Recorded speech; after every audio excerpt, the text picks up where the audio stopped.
24. aprīlī klubā Depo Vaļņu ielā 32 pirmizrādi piedzīvos teātra TTT izrāde Minga Rēgi pēc Rudolfa Minga filmas scenārija, Laura Gundara režijā. Tālbrunā TV vēlējās uzzināt nedaudz par izrādi un ielūkoties tās tapšanas gaitā. Jānis novēršas no dāvja, bet dāvs paceļ Jānais kratli un uzsitam vēl pāris reizes ar kulaku pa sevi. Es īstenībā Minga Rēgus neesmu pielicis tur savu pirkstiņu, ne hitīgi daudz. Es radīju ideju filmai Ļaunuma atspulgs. Un kad es to biju izdarījis, Laurim Gundaram nāca tāda ideja pārveidot to par klubu, kas tagad ir ar nosaukumu Minga Rēgi. Rudolfs Minks uzrakstīja stāstu pats par savu vecumu, un man šķiet, ka tas ir pats vērtīgākais, kas vispār būt.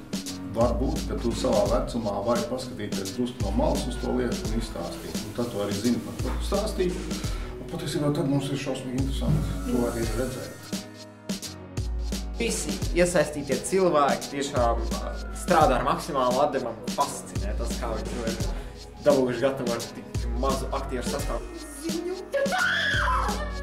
Vēstījums ir tāds, ka ir baigi forši dzīvot, un tā dzīve ir tā, par ko mēs patiesībā te arī stāstām. Un varbūt pat tās formas ir tādas dažbrīd, varbūt, nebūt nesimpātiskas, bet tieši tas arī apliecina to, cik forši ir tad, ja ir forši. Esmu bijis arī situācijās, kad man apkārt ir līdzīgi cilvēki, kā šajā stāstā atainotie. Un man nāca ideja, jo kā personāži šie cilvēki arī dzīvē, viņi ir ļoti spilgti īstenībā. Es neticu, ja būtu iela pilna ar normāliem cilvēkiem, pa vidu vilktos viens dzērājs, kas pamātos. Protams, ka visi pievērst uzmanību arī viņam. Tāpēc es iedomājos izveidot tādu stāstu. Daudz varētu būt šokēti, izdzirdot lamu vārdus, kas filmā, un arī lūgās, tad citu netrūkst, viņu biezs kā mešs sastādīt. Rinolds viņu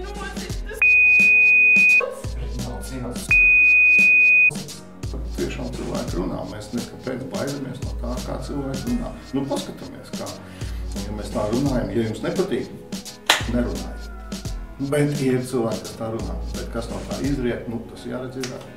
Es domāju, ka tie, kuri no tā nebaidās, tas ir domāts ikvienam. Labi, es neieteiktu varbūt bērnus vest uz šādu izrādi, lai viņi vēl pēc iespējas ilgāk nepiedzīvo to pasaules skarbu un paliek tādā naivumā kā bērnu naivumā.